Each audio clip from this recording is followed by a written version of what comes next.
انسانوں کو ڈھانپنے کے لیے اور انسانوں کو نوازنے کے لیے اور انسانوں کو اپنے قریب کرنے کے لیے اور ان کو اپنا تعلق عطا کرنے کے لیے اور ان کو بخشنے اور ان کی مغفرت کرنے کے لیے طرح طرح کے بہانے ڈھونڈتی۔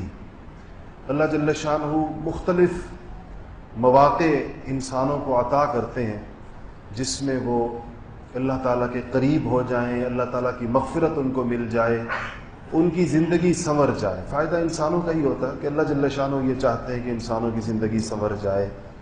اس کے لیے جو بندوبست کیے جاتے ہیں، اس کے لیے اللہ تعالیٰ کی طرف سے جو انتظام اور جو اہتمام کیا جاتا ہے، اس میں سے یہ ہے کہ انسانوں کو کچھ خاص اوقات عطا کیے جائیں، جن اوقات میں جو عام سنت اللہ جاری و ساری ہے پوری کائنات کے اندر، کائنات کے رگ و ریشے کے اندر جو اللہ پاک کے قوانین اور اللہ تعالیٰ کی سنتیں چل رہی ہیں، ان روز مرہ کے قوانین سے ہٹ کر خصوصی انعامات کا اعلان کیا جائے، خصوصی طور پر انسانوں کے اللہ پاک کی طرف سے ایک بخشش کا اور عطا کا اور اللہ تعالیٰ کی شایان شان جو اللہ کی سخاوت ہے اس کا انسانوں کے لیے اعلان ہو۔ رمضان اس اللہ تعالیٰ کی اس شان کی ایک علامت اور اس کی نشانی ہے۔ رسول اللہ صلی اللہ علیہ وسلم نے فرمایا کہ اگر لوگوں کو یہ پتہ چل جائے کہ رمضان میں اللہ تعالیٰ نے اپنے بندوں کے لیے کیا کچھ رکھا ہے، اگر اس کا پورا اور صحیح علم ان کو حاصل ہو جائے تو یہ سارے انسان تمنا کریں گے کہ ساری زندگی رمضان رہے ان کا، یہ ایک دن بھی غیر رمضان کا ان کو گوارا نہیں ہوگا اگر ان کو یہ پتہ چل جائے کہ اللہ جل شانہ نے رمضان شریف میں کیا انسانوں کے لیے اللہ پاک نے رکھا کیا ہے۔ اسی طرح آپ نے فرمایا کہ یکم رمضان، جیسے ہی رمضان کا مہینہ شروع ہوتا ہے، یعنی اگر آج 29ویں کی رات ہے اور اگر یہ آج ہوتا وہ دن تو آج آئے وہ دن، تو آپ نے فرمایا کہ جیسے ہی رمضان شروع ہوتا ہے تو ایک خاص دروازہ ہے آسمان پر جو اس مہینے کی وجہ سے کھول دیا جاتا ہے، وہ باقی سال میں نہیں کھلا ہوتا، وہ خاص اس مہینے کے لیے کھولا جاتا ہے۔ اور آپ نے فرمایا کہ رمضان کی آخری گھڑیوں تک وہ کھلا رہتا ہے۔ جب رمضان کی آخری گھڑی ختم ہوتی ہے اور شوال کا چاند طلوع ہوتا ہے، وہ دروازہ بند کر دیا جاتا ہے۔ وہ خاص دروازہ ہے جہاں سے انسانوں کے لیے اللہ تعالیٰ کی رحمتیں اور رزق کی فراخیاں اور انسانوں کی مغفرت کے فیصلے اترتے ہیں، اور یہ وہ خاص دروازہ ہے جس کی طرف انسانوں کے اعمال قبولیت کے ایک اور انداز کے ساتھ آسمانوں کی جانب چڑھتے ہیں۔ الیہ یصعد الکلم الطیب، کہ جتنی پاک چیزیں ہیں اور پاک باتیں ہیں اور پاک کلمات ہیں وہ آسمانوں کی جانب ان کو اٹھایا جاتا ہے۔ رسول اللہ صلی اللہ علیہ وسلم نے فرمایا کہ اللہ جل شانہ نے میری امت کو روزوں کے حوالے سے، میں نے ابھی جو آپ کے سامنے آیت تلاوت کی، اس آیت سے واضح پتہ چلتا ہے کہ روزے پچھلی امتیں بھی رکھا کرتی تھی، اور صرف یہ نہیں کہ رکھا کرتی تھی، ان پر اسی طرح فرض تھے جس طرح کہ ہمارے اوپر فرض، کیونکہ آیت کے الفاظ کیا ہیں کہ یا ایھا الذین آمنوا، ہم سے اللہ فرما رہے ہیں اے ایمان والو، کتب علیکم الصیام، تمہارے اوپر روزے فرض کیے گئے ہیں، کما کتب علی الذین من قبلکم، جیسے تم سے پچھلوں پر فرض کیے گئے، جیسے پچھلی امتوں پر فرض کیے گئے تھے ایسے تم پر بھی فرض کیے گئے ہیں۔ اس سے پتہ چلتا ہے کہ پچھلی امتوں کے پاس روزے بھی تھے اور وہ فرض بھی تھے ان کے اوپر، لیکن آپ صلی اللہ علیہ وسلم نے فرمایا کہ میری امت کے لیے جو اللہ کا حضور کے ساتھ معاملہ ہے، خاص چیزیں ان کو عطا فرمائی ہیں، سید الانبیاء ہونے کی وجہ سے، امام الانبیاء ہونے کی وجہ سے، خاتم النبیین ہونے کی وجہ سے، حبیب اللہ ہونے کی وجہ سے، جو خاص جگہ رمضان کے حوالے سے 5 چیزیں ایسی ہیں جو میری اللہ جل شانہ نے صرف میری امت کو عطا فرمائی ہیں۔ پہلی چیز آپ نے اس کے اندر یہ ارشاد فرمائی کہ میری امت کے لوگ جب روزہ رکھیں اور اس روزے کی وجہ سے، کچھ نہ کھانے پینے کی وجہ سے، جو ان کے معدے کی جو مہک ان کے منہ میں آتی ہے، وہ مہک اللہ جل شانہ کو دنیا کی اور آخرت کی تمام خوشبوؤں سے زیادہ عزیز، سب سے زیادہ اللہ جل شانہ کو پسند ہے۔ حالانکہ آپ جانتے ہیں کہ منہ کی مہک، اور وہ بھی جو معدے سے اٹھتی ہے، معدے کے بھوکے ہونے کی وجہ سے جو معدے کے بخارات اٹھ کر منہ کے اندر آتے ہیں، بظاہر وہ کوئی خوشگوار چیز نہیں ہوتی، نہ وہ کوئی خوشبو ہوتی ہے، وہ بدبو ہوتی ہے، لیکن اللہ جل شانہ کو اس وجہ سے کہ یہ انسان جو ہے یہ اللہ جل شانہ کے حکم پر چلتے ہوئے اس نے یہ روزہ رکھا. دوسری روایت میں رسول اللہ صلی اللہ علیہ وسلم، اس کو پورا کرتا ہوں 5 چیزوں کو، لیکن ایک بات آپ کو اسے بتاؤں کہ حضور صلی اللہ علیہ وسلم نے فرمایا کہ اللہ تعالیٰ جس نیک عمل کو قبول فرما لیتے ہیں تو اس قبول شدہ نیک عمل پر جو اجر عطا فرماتے ہیں وہ 10 گنا سے لے کر 700 گنا تک ہوتا ہے. 10 گنا سے لے کر 700. اب ہر ایک کا مختلف ہوتا ہے. یہ نماز ہم نے پڑھی اثر کی، اللہ تعالیٰ ہم سب کی قبول فرمائے، ہماری ماؤں بہنوں کی بھی قبول فرمائے. یہ نماز ہم میں سے جس کی قبول ہو گئی ہے تو کم سے کم اجر جو اس کے اوپر ملا ہے وہ 10 گنا کا ہے. اور پھر کسی کی 20 گنا، کسی کی 100 گنا، کسی کی 200، کسی کی 300، کسی کی 400. کوئی ایسے خوش نصیب بھی ہوں گے کہ ان کی نماز اتنی کامل اور مکمل، اتنی خشوع و خضوع والی، اتنی یکسوئی والی اور اتنی اللہ تعالیٰ کی طرف انابت والی کہ اللہ پاک نے اس ایک نماز پر ان کو 700 نمازوں کا اجر عطا فرمایا ہوگا. یہ عام دنوں کی بات، پورے سال یہ اللہ کی طرف من جاء بالحسنۃ فلہ عشر امثالھا، قرآن کی آیت. یہ عام دنوں میں. تو اللہ تعالیٰ نے فرمایا کہ یہ میرا معاملہ ہے مخلوق کے ساتھ، لیکن عام اعمال میں یہ معاملہ ہے. باقی اعمال میں کہا کہ یہ سب اعمال میں یہ معاملہ ہے سوائے روزے کے. روزے کے لیے اللہ پاک نے فرمایا کہ باقیوں کے لیے جیسے 700 گنا کو ایک آخری حد بیان فرمایا، کہا کہ روزے کے لیے کوئی بالائی حد نہیں ہے کہ اللہ تعالیٰ روزے پر کتنا عطا فرمائیں گے اور کتنے گنا زیادہ عطا فرمائیں گے، کہ کہا کہ اس کی کوئی حد نہیں. الصوم لی وانا اجزی بہ، روزہ میرے لیے ہے، اس کا اجر میں خود طے کروں گا کہ میں کتنا ادا کرتا ہوں، کتنا انسان کو اس کے اوپر نوازتا ہوں. یہ ثواب کسی اور عمل کے اوپر نہیں بتایا گیا کہ جس کے اندر یہ کہا کہ گویا کہ انتہائی مقدار کا اعلان ہی نہیں کیا گیا. گویا ہمیں یہ کہا گیا ہے کہ انتہائی مقدار اتنی سمجھ لو جتنی اللہ کے شائن شان ہے، جتنی اللہ تعالیٰ کی ذات اونچی ہے، جتنی اللہ کی ذات سخی ہے، جتنی اللہ دینے والا ہے، تو انتہائی اجر اس کی طرف سے اس قسم کا اس کے اوپر عطا ہوگا. تو ایک چیز حضور صلی اللہ علیہ وسلم نے فرمائی کہ میری امت کو یہ روزے کے اندر یہ دیا گیا کہ ان کے معدے سے اٹھنے والی مہک جب منہ سے آتی ہے تو اللہ تعالیٰ کو تمام خوشبوؤں سے زیادہ عزیز ہے.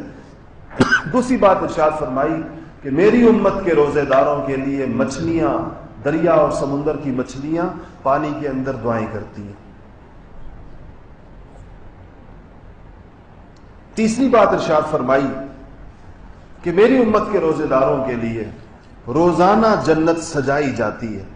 بعض روایات میں تھا کہ جنت کو خوشبوؤں کی دھونی دی جاتی ہے، کہ اس کا مطلب یہ نہیں کہ اس بندے نے کوئی اپنے وقت سے پہلے اس میں جانا ہوتا ہے، لیکن جس طرح کسی بہت معزز مہمان کے لیے آپ کے گھر کے اندر کوئی بہت معزز مہمان آ رہا ہو تو آپ اس کی تیاری کرتے ہیں، گیسٹ روم کو سیٹ کرتے ہیں اور اس کے لیے باقی گھر کو سجایا سنوارا جاتا ہے. جہاں اس کا قیام ہوتا ہے وہاں اس کے آرام اور راحت کی تمام چیزوں کو مہیا کیا جاتا ہے. تو اللہ فرماتے ہیں اسی طرح اس روزے دار کے لیے جنت کو آراستہ و پیراستہ کیا جاتا ہے، جنت سجائی جاتی ہے. چوتھی چیز آپ نے یہ ارشاد فرمائی کہ یہ میری امت کے لیے ہے کہ سرکش شیاطین کو قید کر دیا جاتا ہے. اللہ تعالیٰ وہ جو شیطان کو مہلت اللہ نے قیامت تک کے لیے دی ہے کہ وہ اس کے اندر انسانوں کے تک اس کو ایک دسترس دی ہے، ایکسس دیا ہے اس کو انسانوں تک، وہ دسترس اللہ پاک اس کی محدود فرما دیتے ہیں رمضان شریف کے اندر، تاکہ انسانوں کو اللہ تعالیٰ کی طرف چلنے، اللہ تعالیٰ کے قریب ہونے اور اللہ کا قرب حاصل کرنے میں کوئی رکاوٹ اور کوئی مشکل نہ ہو. علماء نے اس میں بڑی بحث کی ہے کہ جب سرکش شیطان قید ہو جاتے ہیں تو پھر لوگوں سے رمضان میں گناہ کیوں ہوتے ہیں؟ لوگ رمضان میں تو پھر بھی گناہ کرتے ہیں اور ہوتے ہیں لوگوں سے. تو جب شیطان نہیں ہے تو اس کے مختلف جوابات ہیں، بہت سارے اس کی تفصیل بیان کی گئی، جن میں سے ایک یہ کہا گیا ہے کہ سرکش شیاطین قید ہوں گے. تو شیطانوں کے اندر بھی سرکشی کے درجات ہیں.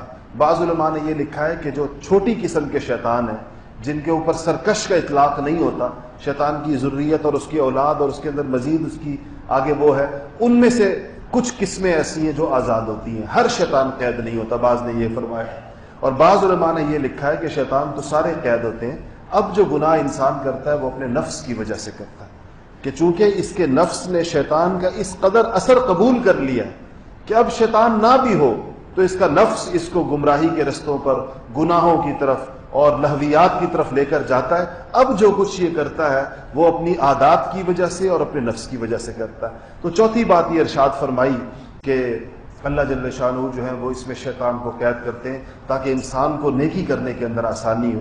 پانچویں بات یہ ارشاد فرمائی کہ اللہ جل شانہ رمضان المبارک کی آخری رات کے اندر، جب رمضان پورا گزر جاتا ہے، اس کی جب آخری رات آتی ہے تو اس میں اللہ پاک اپنی مخلوقات میں سے بے شمار لوگوں کی مغفرت کے فیصلے فرماتے ہیں، جن کے بارے میں طے ہو جاتا ہے کہ ان کی مغفرت ہوگی۔ اللہ مجھے اور آپ کو بھی ان خوش نصیبوں میں شامل فرما دے۔ تو یہ اتنی اہم ترین اور اتنی خاص چیز، خاص اوقات ہماری طرف اللہ تعالیٰ کے فضل و کرم سے آ رہے ہیں، اور اللہ تعالیٰ ہمیں زندگی دے کہ ہم اس تک پہنچ جائیں۔ رمضان شریف جب تک شروع نہیں ہوا تو کسی کے بارے میں ضمانت نہیں ہے۔ آخر آپ سوچیں، غالب امکان یہ ہے کہ رمضان کل شام سے شروع ہوگا، لیکن آج رات بھی تو بہت سے لوگوں کا انتقال ہوگا۔ آج آپ دیکھ لیں گے پوری دنیا کے اندر کتنے لوگ آج فوت ہوتے ہیں، آج شام کو ہوتے ہیں، کل صبح کو ہوتے ہیں۔ تو اس لیے آخر تک کسی کے پاس کوئی ضمانت نہیں ہے کہ اس کو رمضان نصیب ہوتا ہے یا نہیں ہوتا۔ یہ جو مجلس آج کی رکھی گئی ہے، یہ اس خیال سے رکھی گئی کہ ہمارے ہاں الحمدللہ یہاں پر جمعے کی نماز کے اندر بھی، پھر ہمارے ہفتے اور اتوار کے جو ویکنڈ کورسز ہیں اس کے اندر بھی اس موضوع کے اوپر ان 3 دنوں میں، گزشتہ جمعے اور کل ہفتے کے دن اور آج اتوار کے دن، تفصیل کے ساتھ اس کے اوپر گفتگو ہوئی اور بار بار ہوئی، اور ہم نے کچھ عملی مشقیں بھی کرائی ہیں اپنی ساتھیوں کو، کچھ چیزیں لکھوائیں۔ آج ہمیں خیال نہیں تھا کہ ہم اس اشتہار میں اور اعلان میں لکھتے کہ ہماری جو مائیں بہنیں تشریف لائی ہیں وہ بھی کچھ قلم کاغذ اپنے ساتھ لے کر آئیں، تو ہم کچھ چیزیں اس میں ایسی ہیں کہ جس کا تعلق ایک قیمتی اوقات کی طرف جا رہا ہوں، اور کن قیمتی اوقات کے اندر میں داخل ہو رہا ہوں، اس کو پورا کا پورا فائدہ ہوتا ہے۔ تو خیر کچھ چیزیں اس کے حوالے سے میں آخر کے اندر بتاؤں گا۔ آج کی اس مجلس میں جو بات سب سے پہلے میں عرض کرنا چاہ رہا تھا رمضان کے فضائل کے بعد، وہ یہ تھی کہ رسول اللہ صلی اللہ علیہ وسلم کا معمول کیا تھا، صحابہ کو کیا بتاتے تھے جب رمضان آتا تھا۔ ایک تو حضرات صحابہ نے آپ کی چیزوں کو محفوظ کیا ہے اور اس کو ہم تک پہنچایا ہے، اور بڑی صحیح سندوں کے ساتھ پہنچایا ہے۔ صحابہ فرماتے ہیں کہ جب آخری جمعہ آتا تھا شعبان کا، جیسے پرسوں جو جمعہ تھا، تو آپ صلی اللہ علیہ وسلم یا جمعہ ضروری نہیں ہے، شعبان کے آخری دنوں کے اندر آپ ممبر کے اوپر تشریف فرما ہوئے، اور آپ نے صحابہ سے کہا کہ اب چونکہ رمضان کی آمد تھی تو آپ نے کہا کہ ایک مہینہ تمہارے اوپر آنے والا ہے، اور یہ رحمت کا مہینہ ہے، اللہ تعالیٰ کے خصوصی فضل، اس مہینے کے فضائل میں کچھ گفتگو فرمائی، اور فرمایا کہ اس مہینے میں اللہ تعالیٰ نوافل کے ثواب کو فرض تک پہنچا دیتا ہے۔ آپ کو پتہ ہے کہ عام حالات میں آپ اگر اللہ تعالیٰ نے آپ کو 50 سال کی زندگی دی ہے تو آپ کے 50 سال کی نفل نمازیں آپ کے فرض نمازوں کی 1 رکعت کا بدلہ نہیں ہو سکتی۔ یہ تو آپ کو پتہ، آپ نے یہ حدیث بہت سنی ہوگی کہ رسول اللہ صلی اللہ علیہ وسلم نے فرمایا کہ اگر کسی سے رمضان کا 1 روزہ رہ گیا اور یہ ساری عمر روزے رکھتا رہے تو اس کو نہیں پہنچ سکتا، یہ اس کے ثواب کو نہیں پہنچ سکتا، پوری عمر نفلی روزے رکھتا رہے۔ ٹھیک ہے، 1 روزے کے بدلے میں جو قضا روزہ 1 رکھے گا، قانون کے درجے میں قضا ہو جائے گی، 1 روزے کی قضا 1 ہی روزہ ہے، لیکن ثواب اور اجر اور فضیلت کے اعتبار سے آپ نے فرمایا کہ یہ ساری عمر بھی روزے رکھے روزانہ، تب بھی وہ جو 1 فرض روزہ اس سے قضا ہوا ہے اس کا بدل نہیں ہو سکتا، اس کے ثواب کو یہ نہیں پہنچ سکتا۔ فرض میں اور نفل میں اتنا فرق ہوتا ہے، اتنا زیادہ فرق ہوتا ہے۔ تو جن چیزوں کو اللہ نے فرض قرار دیا ہے ان کے اجر کو بھی اللہ جل شانہ نے پھر غیر معمولی رکھا ہے، لیکن آپ نے فرمایا کہ اس مہینے میں اللہ تعالیٰ نوافل کے اجر کو فرض کے برابر کر دیتے ہیں۔ عام دنوں میں جو فرض کا اجر ہے، ان دنوں کے اندر نفل کا اجر بھی اتنا اللہ پاک عطا فرما دیں گے۔ اور کہا کہ پھر ظاہر ہے جب نفل فرض تک ہو گیا تو سوال پیدا ہوتا ہے کہ فرض کا کیا ہوگا، تو فرمایا اور فرض کے اجر کو اللہ پاک 70 گنا مزید بڑھا دیتے ہیں۔ جو آپ نے نماز پڑھی، آج ہم نے بھی اثر پڑھی، اگر یہ آج رمضان کے اندر ہم پڑھتے تو ہمیں 70 اضافی نمازوں کا بھی اس کے ساتھ اگر رمضان کی اثر جو پڑھی جائے گی، تو یہ اللہ تعالیٰ کی طرف سے خاص طور پر اس پر یہ بات حضور صلی اللہ علیہ وسلم نے ارشاد فرمائی۔ اس کے بعد صحابہ کو اس کی ترغیب عطا فرمائی۔ پھر حضرات صحابہ فرماتے ہیں کہ حضور اکرم صلی اللہ علیہ وسلم کی دعائیں بہت ساری ہیں جو اس موقع پر آتی ہیں۔ ایک دعا وہ ہے جو کہ آپ رمضان سے 2 مہینہ پہلے مانگنا شروع کرتے تھے، اور وہ دعا وہ ہے جو رجب کا چاند دیکھنے کے بعد آپ مانگا کرتے تھے۔ آپ حضرات نے بار بار سنی ہوگی، اللہم بارک لنا فی رجب، آپ کیونکہ رجب کا چاند دیکھا تو کہتے ہیں یا اللہ ہمیں اس رجب کے اندر ہمارے اس رجب کے اندر برکت عطا فرما، اللہم بارک لنا فی رجب و شعبان، اس کے بعد شعبان آتا ہے جو ابھی مہینہ ختم ہو رہا ہے، وبلغنا رمضان، اور یا اللہ ہمیں رمضان المبارک تک پہنچا دے۔ یہ دعا تو آپ 2 پورے مہینے مانگا کرتے تھے، جو رجب کے پہلے دن سے شروع کرتے تھے اور رمضان اور شعبان تک بھی مانگا کرتے تھے، اور جب رمضان شروع ہوتا تھا تو آپ ایک دعا مانگتے تھے جو صحابہ نے فرمایا کہ ہمیں رسول اللہ صلی اللہ علیہ وسلم نے یہ دعا سکھائی، باقاعدہ سکھانے کا مطلب ہے کہ آپ پڑھتے تھے، حضور پڑھتے تھے اور پھر صحابہ پڑھتے تھے، پھر حضور پڑھتے تھے، صحابہ پڑھتے تھے، اس طرح ان کو یاد کروائی یہ والی دعا۔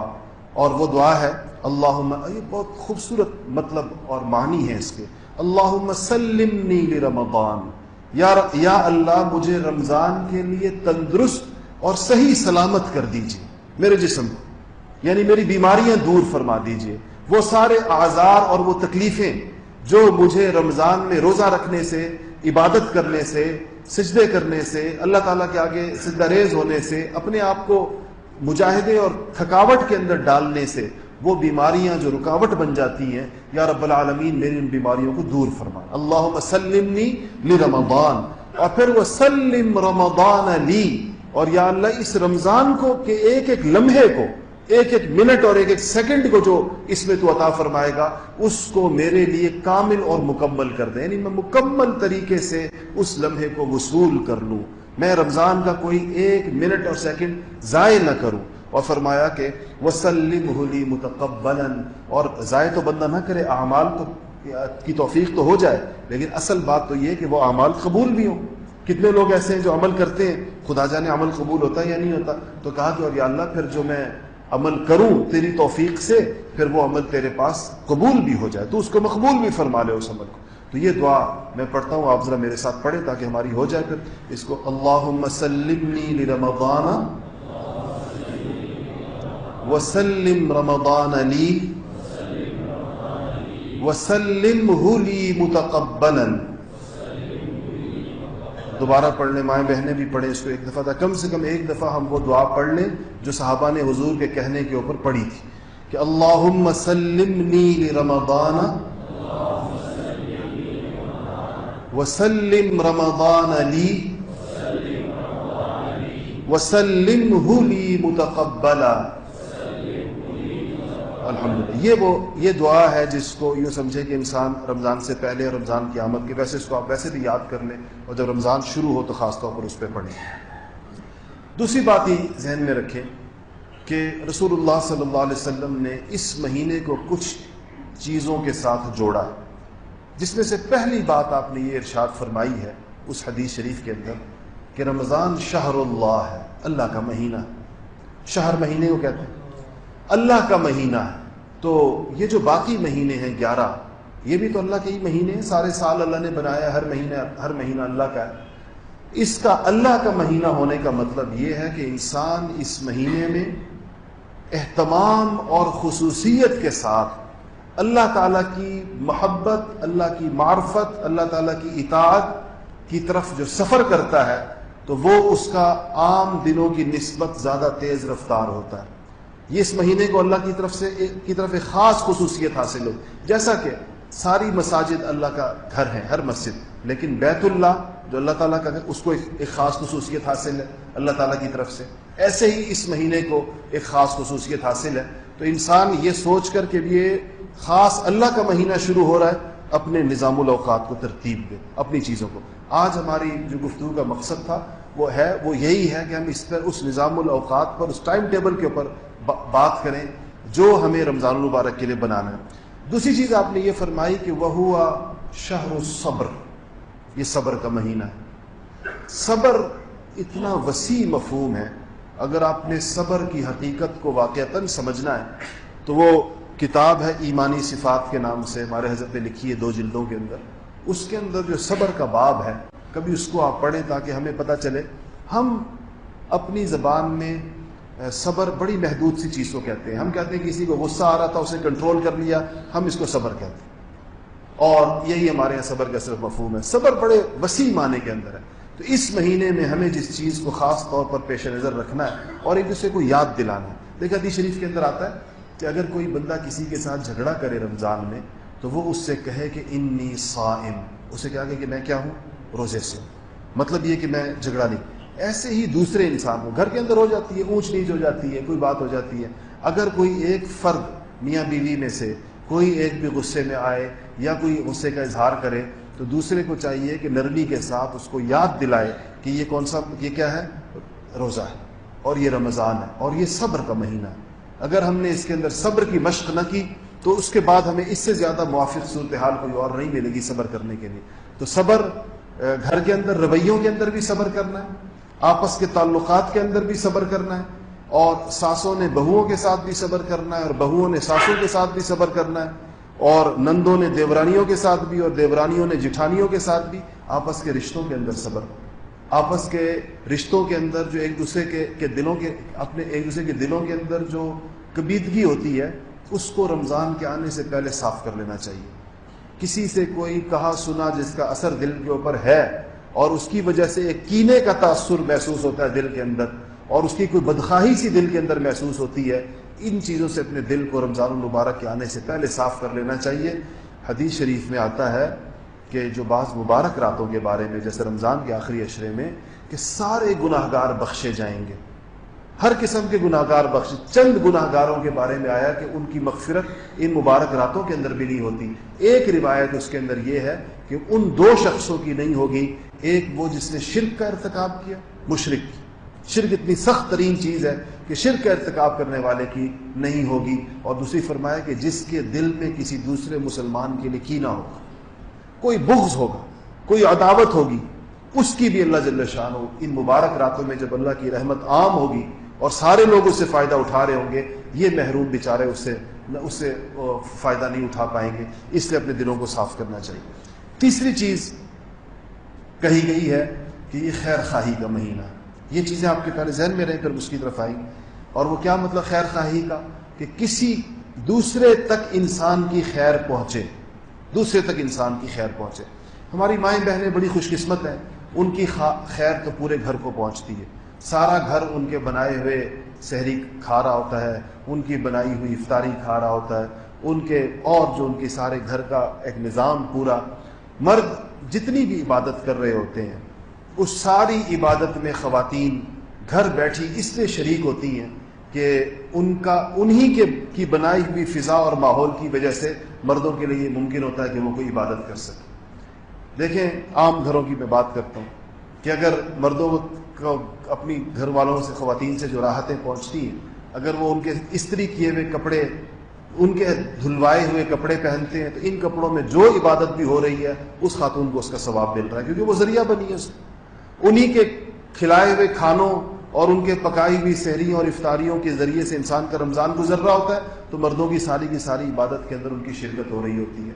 خدمت جو خواتین کر رہی ہوتی ہیں اس کا اللہ جل شانہ نے اس قدر اجر رکھا ہے رمضان میں، خاص ان کی خیر تو پہنچتی ہے اپنے گھر والوں کو، کم سے کم خواتین کی۔ مردوں کو سوچنا چاہیے کہ ہماری خیر کس کو پہنچے گی۔ ہم نے رمضان میں چونکہ خیر خواہی کا مہینہ فرمایا تو اس میں ہمیں اس بات پر خصوصیت کے ساتھ غور کرنا ہے کہ ہم نے کسی نہ کسی کو خیر ضرور پہنچانی ہے، اور روزانہ کی بنیاد پر۔ ہم انشاءاللہ آپ سب لوگوں تک تو مجھے نہیں سمجھ میں آیا کیسے پہنچائیں گے، لیکن اگر آپ کا تعلق البرہان کے ساتھیوں سے ہے تو ہم ایک پورا کیلنڈر بنا رہے ہیں جو ہماری خواتین البرہان میں پڑھتی ہیں اور وہ بھی تشریف لائی ہیں، اور یہاں جو البرہان کے ساتھی آئے ہوئے ہیں جن کے ساتھ ہمارے فونوں کے رابطے ہیں، اس کی صورت باقی جو حضرات دور سے آئے ہیں اس وقت میرے ذہن میں ان کے لیے کوئی صورت نہیں ہے، کہ ایک ہم نے ایک نظام الاوقات پورا انشاءاللہ مرتب کیا ہے، اس کی آخری مراحل اس کے وہ ہو رہے ہیں، جس میں آسانی کے ساتھ روز کرنے والے کاموں کی ایک پوری فہرست تیار کی جا رہی ہے کہ یہ کام کرنے ہیں، اور ان فضائل کے خیال کے ساتھ کرنے، فضائل کے دھیان کے ساتھ کرنے، فضائل کے استحضار کے ساتھ کرنے کہ یہ میں کر رہا ہوں۔ تو کیونکہ جب انسان کو فضیلت معلوم ہوتی ہے کسی کام کی، اس کام میں جو روح آتی ہے وہ ویسی کسی عمل کے اندر نہیں آ پاتی کہ انسان نے ویسی کرنی ہے۔ جو فضیلت معلوم ہو جاتی ہے کہ اس پر اللہ جل شانہ یہ عطا فرماتے ہیں، پھر اس عمل میں جو انسان کا خشوع اور خضوع ہوتا ہے، اس کی جو اللہ کی طرف توجہ ہوتی ہے، جو اس کو اس سے جس طریقے کے ساتھ وہ کرتا ہے، اس کا بہت زیادہ فائدہ ہوتا ہے۔ تو ہم نے تیسری چیز یہ ہے کہ خیر خواہی کے لیے کی صورتیں سوچنی ہے خیر خواہی کی صورتیں یہ ہو سکتی ہیں کہ آپ کسی کو افطاری کرائیں.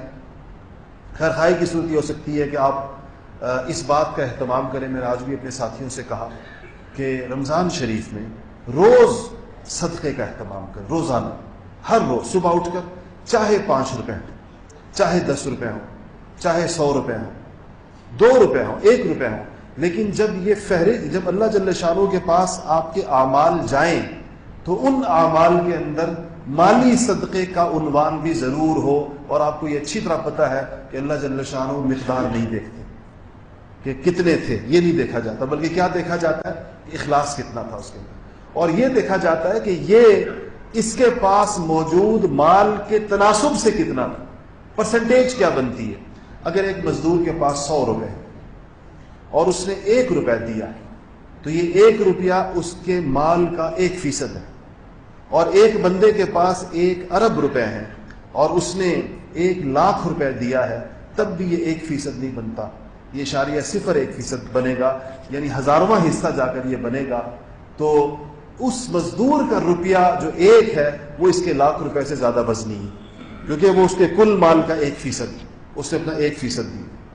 جیسے کہ سیدنا ابوبکر صدیق رضی اللہ تعالیٰ عنہ نے کل دیا اور عمر فاروق نے اپنے کل مال کا نصف دیا. اس کو اللہ تعالیٰ دیکھتے ہیں کہ یہ جو لایا ہے, جو اس نے دیا ہے, اس نے کیونکہ مجاہدہ قربانی ہے, اس نے اپنے پاس موجود چیزوں میں سے کتنے پر ایثار کیا, کتنے کے اوپر اس نے قربانی کی. تو ایک تو خیر خواہی کے اندر جو ہے وہ روزانہ صدقے کا اہتمام ہے جو میں کروں. اس کا آسان طریقہ یہ ہے کہ ڈبہ گھر کے اندر رکھ لیں اور صبح اس کے اندر جو 10-50 روپے آپ کی توفیق ہو وہ اس کے اندر ڈال دیا کریں, اور 3-4-5 دن کے بعد اس کو کھول کر جو پیسے نکلیں وہ کہیں خیر کے مصارف کے اندر غریبوں کو, فقیروں کو, مسکینوں کو, ان کے اوپر اس کو خرچ کر دیا کریں.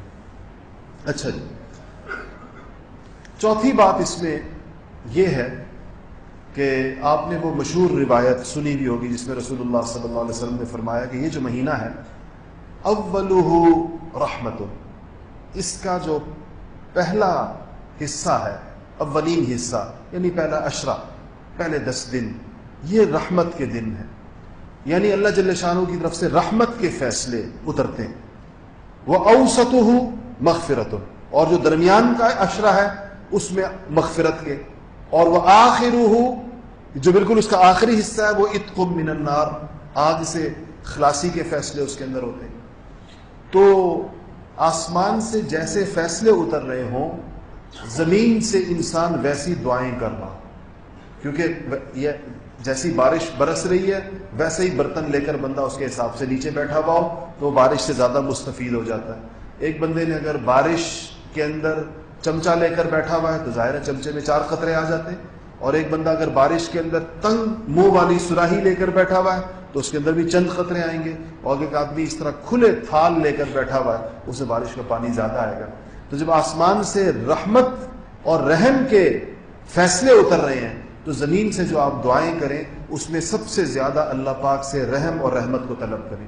تو اس میں کیا ہے, میں نے جمعے میں بھی آپ کو بتایا تھا کہ ایک دعا ہے چھوٹی سی مختصر سی, رب اغفر وارحم وانت خیر الراحمین, رب اغفر وارحم وانت خیر, پڑھیں اس کو, رب اغفر وارحم وانت خیر الراحمین. سب کو یاد ہوگی انشاءاللہ. اس دعا کا اہتمام کریں پہلے عشرے میں بہت زیادہ. دوسری بات ہے کہ جو بھی دعا کریں اللہ تعالیٰ کو اس کے اسماء حسنہ کے ساتھ پکار کر دعائیں کی جاتی ہیں, یا رحمان, یا رحیم, یا حیو, یا قیوم, یا ذی الجلال والاکرام, یا اللہ, ان ناموں سے دعائیں کی جاتی ہیں. پہلے عشرے کے اندر جب آپ دعا کریں تو اس میں کثرت کے ساتھ کہیں یا ارحم الراحمین, یا ارحم الراحمین. ارحم کہتے ہیں سب سے زیادہ رحم کرنے والا, اور الراحمین کہتے ہیں رحم کرنے والوں میں سے, یعنی جو رحم کرنے والے ہیں ان میں بھی پھر سب سے زیادہ رحم کرنے والی ذات کو آپ پکار رہے ہیں. تو آپ اللہ تعالیٰ کو کس چیز کا واسطہ دے رہے ہیں, رحمت کا, رحم کا واسطہ دے رہے ہیں. تو اور اللہ کا عشرہ بھی رحمت کا, اس لیے اس میں آپ کی دعاؤں کی قبولیت کے امکانات بہت زیادہ بڑھ جاتے ہیں. دوسرا اہتمام اس بات کا کرنا. اچھا, کچھ چیزیں میں نے آپ سے عرض کیا تھا کہ اس میں یہ بتائی جائیں گی کہ ہمیں کن چیزوں کا اہتمام کرنا ہے. سب سے پہلی بات یہ یاد رکھیے گا کہ یہ مہینہ شہر رمضان الذی, ابھی میں نے آپ کے سامنے پڑھی, انزل فیہ القرآن, رمضان اور قرآن, اس موضوع پر علماء نے مستقل کتابیں لکھی ہیں. رمضان کی قرآن کے ساتھ جو مناسبت ہے، اور اللہ جل شانہ نے جہاں پر بھی انبیاء علیہ الصلوۃ والسلام کی قوموں نے اللہ تعالیٰ سے کسی خصوصی انعام کا مطالبہ کیا ہے، جیسے کہ قوم عیسیٰ نے کہا تھا، عیسیٰ علیہ السلام کے حواریوں نے کہا تھا کہ آسمان سے دسترخوان اتروائیے جس کے اوپر نعمتیں چنی ہوئی ہوں، تیار دسترخوان کھانے پینے کے سامان سے لدے ہوئے خوان، یہ آپ اللہ سے کہیں کہ ہمارے لیے زمین پر اتارے۔ مفسرین نے لکھا ہے کہ نبی نے مان لی تھی بات، انہوں نے کہا تھا میں کر لیتا ہوں یہ دعا تم لوگوں کے کہنے پر، تم لوگ ایسا کرو کہ اس دعا کو، تاکہ میری دعا اللہ قبول فرما لے، تم لوگ 30 روزے رکھو۔ تو اس ایکسٹرا آرڈنری فرمائش کو پورا کرنے کے لیے، جو کہ سنت اللہ نہیں ہے، اللہ تعالیٰ کا رزق دینے کا طریقہ یہ نہیں ہے کہ اللہ آسمان سے دسترخوان زمینوں پر اتارے گا اور اس پہ خوان چنے ہوئے ہوں گے اور نعمتیں رکھی بھی ہوں گی۔ اللہ پاک نے رزق دینے کا طریقہ اور بنایا، اسے کہا تجارت کے ذریعے کماؤ، زمینداری کے ذریعے کماؤ، زمین کو بو، بیج بو، پانی دو، اس سے چیز اس کو کاٹو، پھر اس کو ہل چلاؤ، اور اس کے بعد یہ رزق کے طریقے ہیں جو اللہ نے کائنات میں، انہوں نے کہا نہیں ہمیں تیار چاہیے۔ یا موسیٰ علیہ السلام کی قوم نے موسیٰ علیہ السلام سے کہا تھا کہ ہمیں تورات لے کر آئے ہمارے لیے اللہ تعالیٰ سے، تو وہاں پر بھی اللہ تعالیٰ نے فرمایا کہ روزے رکھیں۔ اس سے پتہ چلتا ہے کہ جب کوئی خاص نعمت آپ اللہ تعالیٰ سے مانگنا چاہتے ہیں، کوئی اہم اور غیر معمولی، تو عام سنت اللہ یہ ہے کہ اس سے پہلے روزے رکھوائے جاتے ہیں۔ اسی لیے جو مغفرت کے اصل فیصلے ہیں وہ رمضان المبارک کی آخری راتوں کے اندر جا کر ہوتے ہیں، کہ وہ سنت اللہ پوری ہو گئی، انسانوں نے وہ قوائف پورے کر لیے جن قوائف کے بعد اللہ تعالیٰ کی طرف سے آسمانوں سے رحمتوں کے دہانے اور بخشش اور مغفرت کے دہانے کھول دیے جاتے ہیں۔ اس لیے رمضان کے ساتھ جو قرآن کی مناسبت کی بات ہے، یہ قرآن بھی چونکہ ایک آسمانی چیز ہے، اور اس کو جب انسان رمضان کے اندر پڑھتا ہے تو اس کی کیفیت اور اس کے اندر جو روحانی صفائی اور جو اس کے اندر اس کے نتائج اور ثمرات مرتب ہوتے ہیں وہ عام دنوں میں نہیں ہو سکتے۔ سب سے زیادہ قرآن کے ساتھ دل لگانا چاہیے رمضان میں تلاوت کے اعتبار سے، تلاوت کی کثرت۔ اور حضرت شیخ الحدیث مولانا زکریا صاحب رحمۃ اللہ علیہ نے اپنی بچیوں کے بارے میں، اپنے بیٹیوں کے بارے میں لکھا ہے کہ میری بچیاں گھر کے تمام کام کاج کے ساتھ، ان کے گھروں کا کام کاج ایسے نہیں تھا جیسے ہمارے گھروں میں ہوتا ہے، آپ کبھی ان کی بیتی میں پڑھیں، ان کے ہاں اوسطاً عام دنوں میں روزانہ دونوں وقت مہمانوں کا تناسب 35 سے 40 کم سے کم اور 150 سے 250 تک پہنچ جایا کرتا تھا، اور کوئی ملازمہ گھر کے اندر نہیں تھی، گھر کی بیٹیوں نے ہی ان سارے مہمانوں کی تیاری کرنی ہوتی تھی۔ اور کہتے ہیں کہ میرے گھر میں بعض اوقات ایسے ایسے عجیب اللہ تعالیٰ کی طرف سے واقعات ہوتے تھے۔ میں چھوٹا سا واقعہ آپ کو سناؤں۔ کہتے ہیں کہ ایک دن میں باہر نکلا اپنے گھر سے، تو میں نے دیکھا کہ شیخ العرب والعجم، شیخ الاسلام والمسلمین حضرت مولانا سید حسین احمد صاحب مدنی رحمۃ اللہ علیہ تشریف لا رہے ہیں میری طرف، میرے گھر کی طرف۔ اور اس کی وجہ یہ ہوتی تھی کہ حضرت مدنی رحمۃ اللہ علیہ دیوبند میں حدیث پڑھاتے تھے، تو جب انہوں نے کہیں جانا ہوتا تھا تو جو دیوبند کا قصبہ ہے یو پی میں، یہ چھوٹا سا قصبہ ہے، اس پر جو ٹرین گزرتی ہے وہ لوکل لائن گزرتی ہے۔ سہارنپور جو ہے جہاں سے شیخ الحدیث صاحب ہوتے تھے، وہ ضلع ہے سہارنپور، ضلع کا صدر مقام ہے، یعنی ایک پروونشل ہیڈ کوارٹر ہے، تو وہاں پر وہ جنکشن ہے، بڑی لائن ہے، تو وہ ادھر سے نکل کر سہارنپور آیا کرتے تھے ریل گاڑی کے اندر۔ پھر اگلی ریل گاڑی کے اندر کبھی 3 گھنٹے ہوتے تھے، کبھی 4 گھنٹے ہوتے تھے، تو وہ یہ وقت حضرت شیخ الحدیث صاحب کے پاس آ جایا کرتے تھے۔ حضرت شیخ الحدیث صاحب ان سے بہت چھوٹے تھے عمر میں اور اپنے آپ کو ان کو چھوٹوں میں سمجھتے تھے، تو کہتے ہیں حضرت تشریف لائے، تو میں حیران۔ اچھا، حضرت کے پیچھے کہا کہ 6 7 8 لوگ اور بھی، تو کہنے لگے کہ میں نے ان کو دیکھا، میں گھر کے باہر ہی تھا، تو فرمایا کہ دوپہر کا وقت، دوپہر کے کھانے کا وقت، گھر کے اندر کھانا کھایا جا چکا تھا، تو کہتے ہیں میں نے ان سے کہا کہ اوپر حضرت کا مہمان خانہ اوپر ہے سہارنپور کے اندر، میں نے دیکھا الحمدللہ اللہ کے فضل سے ہم سہارنپور گئے تھے، دیکھا اس گھر، اس مہمان خانے کو بھی دیکھا، تو کہا کہ میں نے مہمانوں سے کہا کہ آپ لوگ اوپر چڑھتے جائیں، میں نے سیڑھیوں کی طرف اشارہ کیا، حضرت بھی اوپر چلے گئے، پیچھے پیچھے جو لوگ تھے وہ 8 10 لوگ وہ بھی پیچھے چلے گئے۔ کہتے ہیں میں نے بیٹیوں کو آواز لگائی کہ جلدی سے آگ لگا دو چولہوں کے اندر، سوئی گیس نہیں ہوتی تھی اس زمانے میں، لکڑی کے چولہے، یعنی لکڑیوں کو آگ لگاؤ۔ میں نے بیٹیوں کو آواز دی کہ لکڑیوں کو آگ لگاؤ، اور کہتے ہیں 5 بیٹیاں تھیں میری، تو میں نے کہا کہ کوئی ہانڈی کو وہ کرو کے لیے آگ لگاؤ، کچھ توا رکھو اور روٹیاں شروع کرو، اور کہتے ہیں میں بھاگا ننگے پاؤں باہر کی طرف، کہتے ہیں وہ میں قصاب کی طرف بھاگ رہا تھا. میں نے کہا دیکھو کیا؟ تو کہتا ہے عجیب اللہ کی شان کہ وہ قصاب ہاتھ کے اندر 2 کلو قیمہ لے کر اسی ہماری گلی کی طرف آ رہا تھا. تو میں نے اس سے پوچھا کہ یہ کہاں؟ تو اسے کہا کہیں اور لے کے جا رہا ہوں. میں نے کہا یہ مجھے دو، جس کے لیے لے جا رہے ہو اس کو کچھ اور دو. اور یہ میں نے اس کے ہاتھ سے وہ قیمہ پکڑا. میں گھر پہنچا تو بیٹیوں نے ہانڈیاں لگا چکی تھیں اور اس کے اندر پیاز اور ٹماٹر کا مسالہ جو ہے وہ بھن رہا تھا. میں نے وہ قیمہ لا کر اس کے اندر ڈال دیا، اس مسالے کے اندر، اور ادھر سے دوسری 2-3 بیٹھ گئی توے کے اوپر، انہوں نے روٹی پکانی شروع کر دی. کہتے ہیں اس کے بعد میں نے اوپر جا کے شور مچایا جائے دسترخوان لگاؤ دسترخوان لگاؤ دسترخوان کا. دسترخوان لگا، پانی لگا. یہ اتنے دیر میں قیمہ جو تھا وہ نیم برشت ہو گیا اور ادھر سے 5-6 روٹیاں بن گئی اور روٹیاں بن رہی تھی. میں نے دسترخوان لگایا. کہا حضرت مدنی مجھے دیکھ رہے، کہنے لگے کہ یہ کھانا پہلے سے تیار تھا ہمارے آنے سے پہلے. میں نے کہا حضرت پہلے سے نہیں، آپ کے آنے کے بعد یہ قیمہ بازار سے خریدا گیا. تو کہتے ہیں سارے مجھے دیکھ رہے ہیں، یہ کیسے ممکن ہے کہ بازار سے قیمہ ہمارے آنے کے بعد خریدا گیا ہو اور یہ دسترخوان لگ گیا. تو مولانا اعزاز علی صاحب منطق کے بہت بڑے، مولانا ابراہیم بلیاوی صاحب منطق کے بہت بڑے استاد تھے، مشہور. تو وہ کہنے لگے کہ بڑے متفکرانہ انداز میں کہتے ہیں کہ بات کچھ معقول نہیں، عقل میں آنے والی بات نہیں ہے کہ ان 12 منٹوں کے اندر یہ کیسے ہوا. تو کہا، میں نے کہا کہ حضرت ہر بات عقل میں نہیں آتی، کھانا نوش فرمائیں، لیکن یہ ہے اسی طرح میرے ہاں. تو کہتے ہیں حضرت مدنی نے فرمایا باقیوں سے کہا کھانا کھاؤ، اس کے ہاں یہ قصے چلتے رہتے ہیں، اس کے ہاں اس طرح ہوتا رہتا ہے، اس وقت کو نہ دیکھو. یہ ان کی بچیوں کا معمول تھا. اس طرح کے مہمان ان کے گھر میں آتے تھے. اتنے بڑے بڑے لوگ ایسے اچانک آتے تھے اور ان کے لیے سارے کھانے گھر میں بنتے تھے. کہتے ہیں ان سارے کاموں کے ساتھ میری بچیاں چلتے پھرتے 20-25 سپارے قرآن کے پڑھ لیتی. ان سارے معمولات کے ساتھ 20-25 سپارے تو کہتے ہیں ہمارے ہو ہی جاتے ہیں سب. تو یہ آخر یہ بھی تو خواتین تھیں، یہ بھی مستورات تھیں. اس طرح کی مہمانداریاں آج ہمارے گھروں میں کہاں ہیں؟ آج کل تو جیسے ہی مہمان آتا ہے تو سب سے پہلا تقاضا ہوتا ہے کہ بازار سے کچھ منگوا لیا جائے.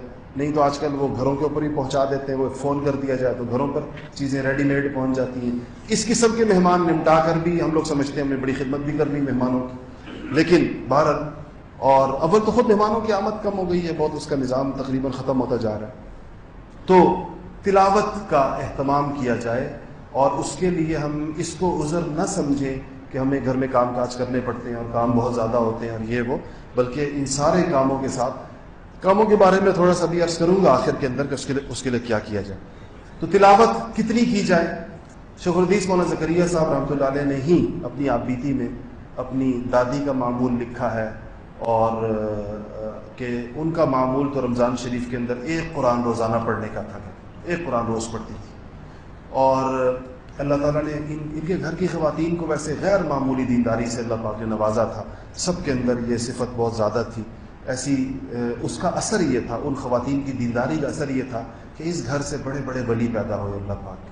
ان عورتوں کی گودوں سے جو بچے اٹھے، پوری امت کی دینی قیادت ان بچوں نے کی. مولانا الیاس صاحب رحمۃ اللہ علیہ، مولانا یحییٰ صاحب رحمۃ اللہ علیہ، مولانا یوسف صاحب رحمۃ اللہ علیہ، شیخ الحدیث مولانا زکریا صاحب رحمۃ اللہ علیہ، حضرت جی مولانا انعام الحسن صاحب رحمۃ اللہ علیہ. اور اس کے بعد یہ ابھی تک سلسلہ الحمدللہ اس خانوادے کا چل رہا ہے. وہ حضرات یہ خود کہتے ہیں الحمدللہ، ہمیں ان کی مجلسوں میں بیٹھنے کا اتفاق ہو، کہتے ہیں کہ ہمارے گھروں سے جو شخصیات اٹھی ہیں بڑی، اور یہ سب اتنے نہیں ہیں، اس سے پیچھے بڑا سلسلہ، کہا کہ یہ ہمارے گھر کی عورتوں کی دینداری کی برکت ہے، انہی کی وجہ سے، کیونکہ اتنا گھر کے اندر عمل اعمال کا ماحول، تلاوت کا، ذکر کا، خدمت کا اور ان چیزوں کا، کہ اس سے بچوں کو فضا ملتی زبردست طریقے سے. ہمارے ہاں دیکھیں کیسی بدقسمتی ہے کہ ہمارے ہاں کھاتے پیتے گھروں کے اندر اپنے بچوں کو پالنے کے لیے اور بالکل بچپن کے اندر ان کو جو سنبھالنے کے لیے غیر مسلم آیائیں رکھی جاتی ہیں. فلپائن سے خواتین لائی جاتی ہیں اور دوسرے ملکوں سے لائی جاتی ہیں، وہ بیچاری مسلمان بھی نہیں ہوتی، اور اپنے نوزائیدہ بچے وہ ہم ان کے گودوں کے اندر ڈال دیتے ہیں کہ یہ ان کو وہ جو ابتدائی جو اس کے بچے کی شخصیت بننے کا جو اہم ترین زمانہ ہے وہ ایک مسلمان کا بچہ غیر مسلم کی گود کے اندر گزارے گا. اب کہاں وہ بچے جو ایسی پاک باز بیویوں کی گودوں سے اٹھیں اور کہاں وہ بچے جو غیر مسلم آیاؤں کی گودوں سے نکلیں. یہ دونوں کیسے ان کی تربیت ایک جیسی ہو سکتی ہے، کیسے ان کی کیفیات ایک جیسی ہو سکتی ہے؟ تو اپنی اولادوں کے اوپر یہ ظلم نہیں کرنا چاہیے کہ ان کو دین کا ماحول نہ فراہم کیا جائے اور ان کے جو بچپن کے اندر جو ان کے دینی تقاضے ہیں اس کو نہ پورا کیا جائے. تو ایک بات تو یہ قرآن شریف کے حوالے سے میں نے آپ کو عرض کر دی. اس میں ایک قرآن شریف روز پڑھنے والے لوگ بھی ہوتے ہیں، اور ایک نہ پڑھ سکیں تو 10 سپارے اگر روزانہ پڑھے جائیں تو ہر 3 دن کے اندر ایک ختم ہو جائے گا. رمضان شریف میں 10 ختم ہوں گے. 10 سپارے پڑھنا بھی کوئی بہت زیادہ مشکل کام نہیں ہے.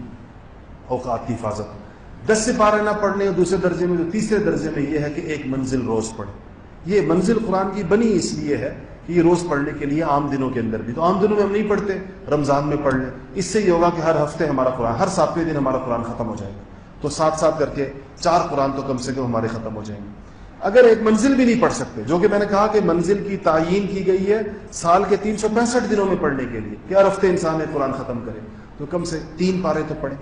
3 پارے پڑھنے کا مطلب یہ ہے کہ ہم ہر عشرے میں 1 قرآن ختم کر لیں گے. ایک عشرہ، پہلے عشرے کا قرآن، پھر دوسرے عشرے کا قرآن، پھر تیسرے عشرے کا قرآن. اور اگر یہ بھی نہ ہو سکے کسی سے تو بہت ہی آخری درجہ یہ ہے کہ پورے رمضان میں 1 قرآن تو پڑھیں، اور وہ اس وقت ہوگا جب 1 پارہ روزانہ پڑھیں گے. لیکن یہ بہت زیادہ کم ہے. کسی کو بہت اٹکتا ہو قرآن، 1 پارہ پڑھنے میں اس کو کئی گھنٹے لگتے ہوں، تو پھر تو عذر ہے اس کا. بعض لوگ مجھے کہتے ہیں کہ ہمیں 1 سپارہ پڑھنے میں 3-4 گھنٹے لگتے ہیں، اور عام بندے کو جو ہے 1 سپارہ پڑھنے میں 20-25 منٹ لگتے ہیں، اس کو 3-4-5 گھنٹے لگتے ہیں. تو ایسا بندہ اگر 1 پارہ پڑھتا ہے تو ٹھیک ہے. اٹک کر پڑھنے والوں کے لیے بھی اللہ تعالیٰ نے بڑا اجر رکھا ہے، دوہرا اجر رکھا ہے جو مشقت سے پڑھتا ہے. لیکن یہ ہے کہ جس کو اللہ پاک نے تلاوت کی روانی عطا فرمائی ہے اور نارمل سپیڈ کے ساتھ وہ 25 سے 30 منٹ کے اندر وہ قرآن وہ پارہ پڑھ لیتا ہے، تو اس کے لیے 3-4 گھنٹے میں بہت سارے سپارے اس کے ہو سکتے ہیں. یہ تو ہو گیا قرآن کی بات. 5 قسم کے نوافل ایسے ہیں کہ جس کا اگر رمضان شریف میں آپ اہتمام کریں تو آپ کے روزے کو 4 چاند لگ جائیں گے. سب سے پہلا نفل فرائض کی بات اس سے نہیں کر رہا کہ ہر مسلمان کو پتہ ہے کہ فرض ہیں، پڑھنے ہی پڑھنے ہیں، مردوں نے مسجدوں میں پڑھنے، عورتوں نے گھر کے اندر پڑھنے. پہلی چیز جو اس کے اندر ہے وہ تہجد کی نماز. سحری کے دن ویسے بھی اٹھتے ہیں. سحری کے بارے میں یہ آپ سے عرض کر دوں کہ ہمارے گھروں کے اندر، میں مستورات سے خاص طور پہ کہتا ہوں کہ ہمارے گھروں کے اندر یہ ہماری ایک عادت سی بنی ہوئی ہے کہ ہم سحری آخری وقت تک لے کر جاتے ہیں، اور عجیب آپا دھاپی مچی ہوئی ہوتی ہے آخر کے اندر. ادھر سے اذان ہو رہی ہوتی ہے، ادھر سے آخری گھونٹ چڑھائے جا رہے ہوتے ہیں. شک ہی رہتا ہے کہ پتہ نہیں روزہ ہوا یا نہیں ہوا، کسی کی چائے رہ رہی ہے، کسی کا پانی رہ رہا ہے. اور آخری وقت کے اندر ایک عجیب افراتفری اور ایمرجنسی نافذ ہو جاتی ہے جب آخری 4-5 منٹ ہمارے یہاں روزہ بند ہونے کے آتے ہیں. یہ یاد رکھیے گا کہ آخری 15-20 منٹ یہ خاص دعا کے وقت، اس وقت میں دعا کے علاوہ کسی اور چیز کے اندر مشغول ہونا قیمتی چیز کو ضائع کرنا. اس لیے اپنی سحری کا بندوبست ایسے کریں، کم سے کم آدھا گھنٹہ پہلے سحری بند کر دیں. زیادہ بہتر ہے کہ اس سے بھی پہلے بند کر دیں. مردوں کے لیے، کیونکہ خواتین نے بھی تو تہجد پڑھنی ہے، مردوں کے لیے تو یہ سہولت ہے کہ جب خواتین اٹھیں گھروں میں تو مردوں کو اٹھا دیں. جب تک خواتین سحری تیار کریں گی تو مرد تہجد پڑھ سکتے ہیں. لیکن اتنا وقت ضرور ہو کہ خواتین بھی تہجد پڑھ سکیں. ان کی تہجد کیوں چھوٹ جاتی ہے؟ سحری کے بندوبست کے اندر اور آخری وقت میں سحری کرنے کی. کتنی خواتین ایسی ہیں کہ رمضان شریف میں تہجد نہیں پڑھ پاتی. تو آپ لوگ اس کا معمول بنائیں کہ سحری جو ہے وہ آدھا گھنٹہ پہلے یا پونا گھنٹہ پہلے جو ہے وہ ختم ہوگی، اور پھر تہجد خواتین بھی پڑھیں گی. اور آخری 15 منٹ یہ تو خاص کر لیجئے دعا کے لیے. اس میں سارے گھر والے اگر اکٹھے بیٹھ کے دعا کرنا چاہیں تو اکٹھے بیٹھ، بچوں کو بھی بٹھائیں اور بچوں کے بھی ہاتھ اٹھوائیں. درود شریف پڑھیں. جس گھر میں اس وقت میں سفید داڑھیوں والے بوڑھے اور سفید اوڑھنیوں والی بوڑھیاں اور جوان مرد اور جوان عورتیں اور چھوٹے بچے اور بچیاں سارے اس مبارک وقت میں اللہ کی بارگاہ میں اپنے ہاتھ اٹھائے ہوئے ہوں گے، وہ گھر اللہ کی نگاہوں کے اندر کتنا چمکے گا اور کتنا اللہ تعالیٰ کی طرف سے اس گھر پر خصوصی انعام ہوگا. اس لیے اس وقت کے اندر بچوں کو بھی تھوڑی سی عادت ڈالیں کہ وہ اس وقت میں دعا کریں. اس آخری وقت میں بچوں کے منہ کے اندر سب لقمے نہ ٹھونسیں، ان کو اللہ سے مانگنا بھی سکھائیں کہ کیسے انہوں نے کرنا. تو تہجد کا اہتمام کیا جائے. کم سے کم 2 رکعت تہجد کی، 4 بھی پڑھی ہے حضور صلی اللہ علیہ وسلم نے، 8 بھی پڑھی ہے، 12 بھی پڑھی ہے. تو اگر 12 کا وقت ہے تو 12 پڑھ لیں، نہیں تو 8 کا معمول رکھنے کی کوشش کریں. آپ کا زیادہ تر معمول 8 رکعت کا رہا ہے، لیکن آپ نے 12 بھی پڑھی ہے تو 8 رکعت تہجد. اس میں جتنا قرآن آپ کو یاد ہے اس کا جتنا زیادہ حصہ پڑھ سکتے ہیں اس کا اہتمام کر لیں. تہجد کے اندر اللہ جل شانہ نے بہت غیر معمولی اس میں ثواب اور بڑی اس کی فضیلت رکھی ہے. دوسری نماز جس کا رمضان میں اہتمام بہت دشوار ہو جاتا ہے وہ ہے اشراق کی نماز. اشراق اس لیے مشکل ہو جاتی ہے اور بیشتر لوگوں کی چلی جاتی ہے کہ فجر پڑھتے ہی سونے کا معمول ہے. یہ ایک مجاہدہ ہے جو اگر آپ اس رمضان میں کریں تو اس کا بہت فائدہ ہوگا آپ کو. فجر کی نماز ہمارے ہاں چلی جائے گی جماعت تقریباً 4 بجے رمضان، اور اشراق ہو رہی ہے 5:30 بجے، 15 منٹ فجر کی نماز میں لگ جائیں گے تو 4:15 بج گئے، تو 4:15 کے بعد 1.25 گھنٹہ بچ جاتا ہے۔ اگر یہ 1.25 گھنٹہ ہم ضبط کر لیں نیند کو، اور اس کو تلاوت اور ذکر اور اللہ تعالیٰ سے مانگنے اور دعاؤں میں لگا کر پھر اشراق پڑھ کے پھر آرام کریں، تو یہ بڑا نورانی معمول ہو جائے گا۔ یہ تہجد کے وقت سے لے کر اشراق کے وقت تک، یہ جو وقت ہے یہ غیر معمولی طور پر سب سے زیادہ قیمتی ترین وقت ہے 24 گھنٹوں میں سے، پہلے نمبر کا، اور اس کے بعد عصر سے مغرب تک کا وقت دوسرا وقت ہے۔ ان 2 وقتوں کو اگر آپ قابو کرنے میں کامیاب ہو گئے تو بس سمجھیں کہ آپ نے رمضان شریف کے مقاصد کو اللہ پاک کے فضل و کرم سے اس کو پا لیا انشاءاللہ۔ تو اشراق کا اہتمام، اشراق کے بارے میں رسول اللہ صلی اللہ علیہ وسلم نے فرمایا کہ جو شخص فجر پڑھے اور اپنی جگہ بیٹھا رہے، ذکر اذکار کرے، پھر اشراق کی نماز پڑھے اور وہ جائے، اس کو 1 مقبول حج اور 1 مقبول عمرے کا ثواب ملتا ہے۔ اب رمضان شریف میں یہ کتنا ہو گیا؟ 70 حج اور 70 عمرے ایک انسان کو 1.25 گھنٹہ بیٹھنے پر مل رہے ہوں، لیکن وہ کہے کہ نہیں مجھے تو نیند پیاری ہے۔ علامہ اقبال نے کہا نا کہ ہم سے کب پیار ہے، ہاں نیند تمہیں پیاری ہے۔ تو انسان کے اتنا بھی مجاہدہ نہ کرے تو حقیقت یہ کم ہمتی کی بات ہے، اس لیے اس کا اہتمام کرے۔ ہم انشاءاللہ یہاں اپنی مسجد میں اس کا اہتمام ہوگا کہ فجر کی نماز کے بعد یہاں ساتھی آئیں گے، آس پاس کے ساتھی بھی ادھر ہی اشراق تک، تاکہ ایک ماحول ہو، لوگ بیٹھے ہیں، کوئی تلاوت کر رہا ہے، کوئی ذکر کر رہا ہے، اور اس کے بعد پھر اشراق کی نماز پڑھیں، تو اس ماحول کے اندر بیٹھنا ذرا آسان ہوتا ہے۔ تو جو ساتھی چاہیں یہاں پر فجر کی نماز پڑھیں ہمارے ساتھ، اور اس کے بعد اشراق تک یہاں بیٹھ کے عبادت کریں۔ تیسری نماز جو ہے وہ ہے چاشت کی نماز۔ چاشت کے بارے میں یاد رکھیے گا کہ اس کا انسانی صحت کے ساتھ بڑا براہ راست تعلق۔ رسول اللہ صلی اللہ علیہ وسلم نے فرمایا کہ جب انسان صبح بیدار ہوتا ہے، انسان کے جسم میں 360 جوڑ ہیں، اور جب وہ صبح بیدار ہوتا ہے تو ہر جوڑ کی طرف سے 1 صدقہ اس کے اوپر واجب ہوتا ہے، تو 360 صدقات اس کے اوپر واجب ہیں ہر جوڑ کی طرف سے۔ اور فرمایا کہ سبحان اللہ پڑھنا صدقہ ہے، الحمدللہ پڑھنا صدقہ ہے، اللہ اکبر پڑھنا صدقہ ہے، اور فرمایا کہ جو چاشت کی نماز پڑھ لے تو تمام جوڑوں کا صدقہ ادا ہو جائے گا۔ تو جس انسان نے اپنے جسم کے جوڑ کا صدقہ ادا کر دیا صبح، اس کو جسمانی بیماریاں انشاءاللہ اللہ کے فضل و کرم سے نہیں ہوں گی۔ اس لیے رمضان شریف میں خاص طور دوسری آپ نے فضیلت یہ فرمائی کہ اگر کسی انسان کے گناہ سمندر کے جھاگ کے برابر بھی ہوں اور وہ چاشت کی نماز کا پابند ہو، تو اللہ جل شانہ اس کے سارے گناہوں کو ختم فرما دیں گے۔ اتنی چاشت کی نماز، تو اس کی کم سے کم 2 رکعت ہے، 2 پڑھ لیں، 4 رکعت پڑھ لیں کم سے کم اس میں۔ اس کا وقت جو ہوتا ہے اشراق کے 2 گھنٹے کے بعد، یعنی اگر اشراق 5:30 بجے ہو رہی ہے تو 7:30 بجے 8 بجے کے بعد چاشت کا وقت ہے، اور زوال سے 1-2 گھنٹے پہلے تک، یعنی آج کل کے اوقات میں آپ یوں کہہ لیں کہ 7:30 بجے 8 بجے سے لے کے 10 ساڑھے 10 بجے تک اس کا وقت ہوتا ہے، تو آپ اس کا اہتمام بھی فرمائیں۔ چوتھی نماز نفل نمازوں میں وہ ہے اوابین۔ اوابین کہتے ہیں مغرب کے بعد 6 نفلوں۔ اس میں بعض حضرات نے یہ اجازت دی ہے کہ جو 2 رکعت سنت موقدہ آپ لوگ پڑھتے ہیں اس کو بھی نفلوں میں شمار کر لیا جائے، تو اس کے بعد 4 رکعت پڑھ لیں تو بھی اوابین ہو جائے گی۔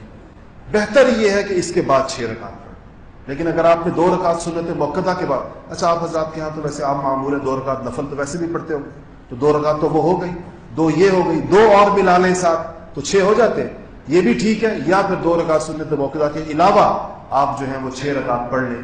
رسول اللہ صلی اللہ علیہ وسلم نے فرمایا کہ جو شخص مغرب کی نماز کے بعد 6 رکعت اوابین کے پڑھے گا، اس کو 12 سال کی عبادت کا ثواب ملے گا، 12 سال۔ اور رمضان میں اس 12 سال کو کس سے ضرب دے دیں؟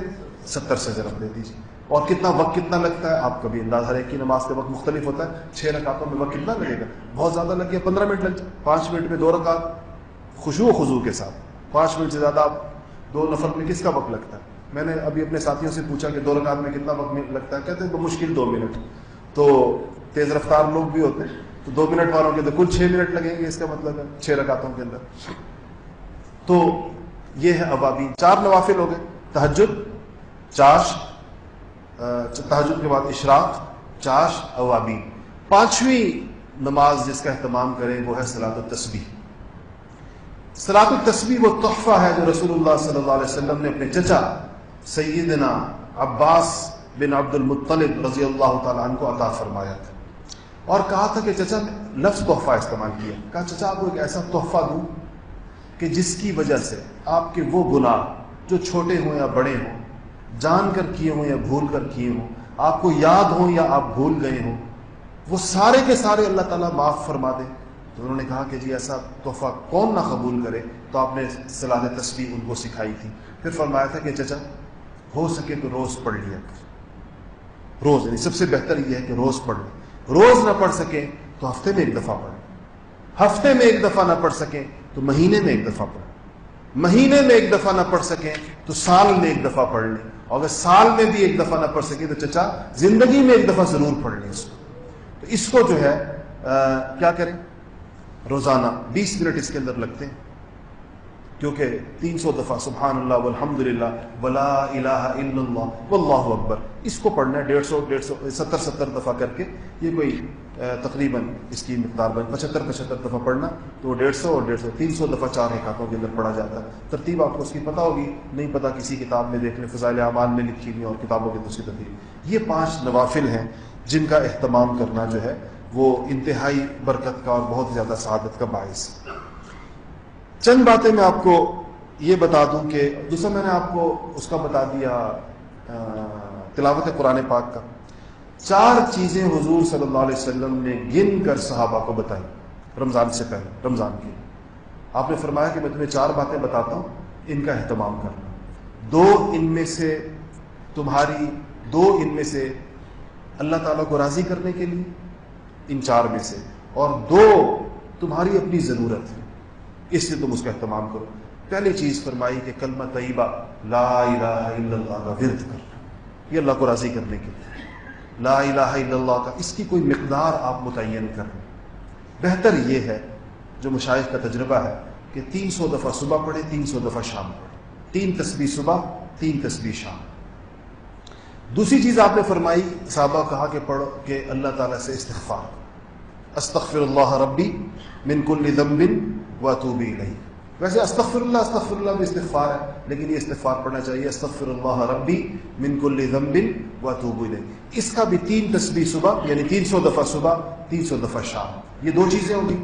تیسری آپ نے فرمائی کہ آپ اللہ سے کہو اللہم انی اسألک الجنہ، یا اللہ میں تجھ سے جنت کا سوال کرتا ہوں۔ آپ لوگ پڑھیں کیا ہے، اللہم انی اسألک الجنہ، اللہم انی اسألک الجنہ، کہ اللہ ہم جنت مانگتے ہیں تجھ سے۔ آپ نے تیسری چیز فرمائی صحابہ سے، یہ رمضان میں مانگو اللہ تعالیٰ سے۔ اور چوتھی چیز فرمائی کیا، کہو اللہم اجرنی من النار، اللہم اجرنی من النار، یا اللہ مجھے آگ سے میری حفاظت فرمائے، یعنی جہنم سے پناہ، جنت مانگو اور ان الفاظ کے ساتھ۔ تو یہ الفاظ آپ اپنے پاس نوٹ کر لیں کہ اللہم انی اسألک الجنہ، اس کو خوب اس کی دعا کریں، اور اللہم اجرنی من النار، یا اللہ آگ سے ہماری حفاظت فرما۔ یہ 4 باتیں آپ نے خاص طور پر تلقین فرمائی ہیں۔ 5ویں بات کا اس کے ساتھ اضافہ فرما لیں، اور وہ ہے کثرت کے ساتھ درود شریف۔ حضور اکرم صلی اللہ علیہ وسلم رحمت کائنات، محسن انسانیت، ہمارے آقا، ہمارے ماوا و ملجا، ان کے ہمارے اوپر اتنے احسانات ہیں، ہمارا بال بال ان کے احسانات کے اندر بندھا ہوا ہے۔ آج اگر ہمیں کلمہ طیبہ کی نعمت اللہ کے فضل سے ملی اور یہ اب رمضان کی بات کر رہے ہیں، تو کس کی برکت سے کر رہے ہیں، کس کے وسیلے سے، اور کس کے ہمارے اوپر احسان ہے؟ نبی کریم صلی اللہ علیہ وسلم کی محنت کی برکت سے، ان کے جن لوگوں پر انہوں نے کام کیا، انہوں نے یہاں لا کر ہمیں اسلام کی نعمت سے نوازا۔ تو درود شریف حضور کے احسانات کے بدلے میں ایک ہماری ادنا سی کوشش ہوتی کہ جیسے کہ کوئی آدمی شکر گزاری کرتا ہے احسان کا، تو درود شریف کا معمول رکھ لیں، وہ بھی کم سے کم 300 دفعہ صبح اور 300 دفعہ شام۔ تو یہ بھی اس کے اندر شامل کر لیجیے۔ یہ تو کہ رمضان کے اندر کی چیزیں، کچھ چیزیں میں آپ کو عرض کر دوں جو میں نے لکھا بھی تھا، اس میں کچھ چیزیں ایسی ہیں جو رمضان سے پہلے ابھی کرنے کی ہیں، جس طرح شعبان کی یا تو آخری آدھا گھنٹہ ہے، اور یا پھر اگر کل روزہ نہیں آتا تو پھر 24 گھنٹے اور آدھا گھنٹہ باقی ہے، 7 بجے نماز ہوگی، مغرب کی 6:30 ہونے والے، تو یا آدھا گھنٹہ باقی ہے یا 24.5 گھنٹے باقی ہیں۔ سب سے پہلی چیز رمضان میں جانے سے پہلے وہ یہ ہے کہ انسان وہ جو میں نے آپ کو بتائی شروع کے اندر اور پڑھوائی بھی صحیح کہ دعا کرے۔ دعا کے بغیر کوئی چیز نہیں ہوتی، اللہ سے مانگے، اللہ کے دیے بغیر انسان کو کچھ نہیں ملتا۔ دوسری چیز رمضان میں جانے سے پہلے یہ ہے کہ انسان صدق دل سے توبہ کرے، اپنی پچھلی ساری زندگی کی خطاؤں کو اور اپنے گناہوں کو اور اپنی نافرمانیوں کو اور اپنی معصیتوں کو یاد کر کر کے اللہ تعالیٰ سے توبہ کرے کہ اللہ میں توبہ کرتا ہوں۔ توبہ پر یہ ہوتا ہے کہ جو حقوق اللہ ہوتے ہیں جو انسان سے کہ وہ سارے کے سارے معاف ہو جاتے ہیں۔ کیا چیز رہ جاتی ہے؟ جن کی ادائیگی کرنی ہوتی ہے، مثلا نمازیں آپ کے ذمہ رہ گئی جو آپ نے پڑھنی ہے، جو پہلے نہیں پڑھی، اور آپ کے ذمہ زکوٰۃ رہ گئی اگر ہے کوئی تو، اگر حج نہیں کیا تو وہ آپ کے ذمے ہے، اور اگر کوئی روزے چھوڑے ہیں پچھلے رمضانوں کے اندر تو وہ آپ کے ذمے ہیں۔ تو اس توبہ کے اندر اس کو مان لیں، اللہ تعالیٰ سے کہیں کہ اللہ یہ میرے ذمے ہے اور میں اس کو کروں گا۔ مان لیں آپ کا کوئی بندہ آپ سے پیسے لے کر بھاگ جائے اور آپ کو اندیشہ ہو کہ دے گا یا نہیں دے گا، تو جب وہ مان بھی جائے تو آپ کہتے ہیں چلو آدھا کام ہو گیا، اس نے مان لیا کہ میرے اوپر ہے۔ تو آپ بھی مان لیں اللہ تعالیٰ کے سامنے کہ یا اللہ یہ میرے ذمے ہیں، اتنی نمازیں میرے ذمے ہیں اور اتنے روزے میرے ذمے ہیں، اتنی زکوٰۃ میرے ذمے ہے اور حج میرے ذمے ہے، یا اللہ یہ میں کروں گا، مجھے تو مہلت عطا فرما اور مجھے توفیق عطا فرما، میں مانتا ہوں، تسلیم کرتا ہوں کہ میرے ذمے موجود ہے۔ ایک تو یہ کام اس کے اندر ہو جائے۔ دوسری چیزوں کا تعلق مخلوق کے ساتھ ہے، بڑا سخت معاملہ ہے۔ کن چیزوں پر ہے؟ جن کی غیبت کی ہے وہ ان کے معاف کرنے سے معاف ہوگی، جن کے پیسے دینے ہیں وہ پیسے دے کر ہی قصہ ختم ہوگا۔ اگر کسی نے گھروں کے اندر ماؤں کو ان کا حصہ نہیں دیا میراث میں سے، بہنوں کو ان کی میراث نہیں دی، بیویوں کو ان کا مہر نہیں دیا، تو وہ اب ان مالی معاملات کو بھی ٹھیک کر۔ اور کسی پارٹنر کے پیسے دینے ہیں، کسی اور بندے کے پیسے دینے ہیں، کسی کی کوئی اور اس سے معافی مانگنی ہے، تو مخلوق کے ساتھ بھی اپنے معاملات کو ٹھیک کر لیا جائے۔ یہ توبہ کا حصہ ہے۔ اس سب کے ساتھ توبہ مکمل ہوتی ہے۔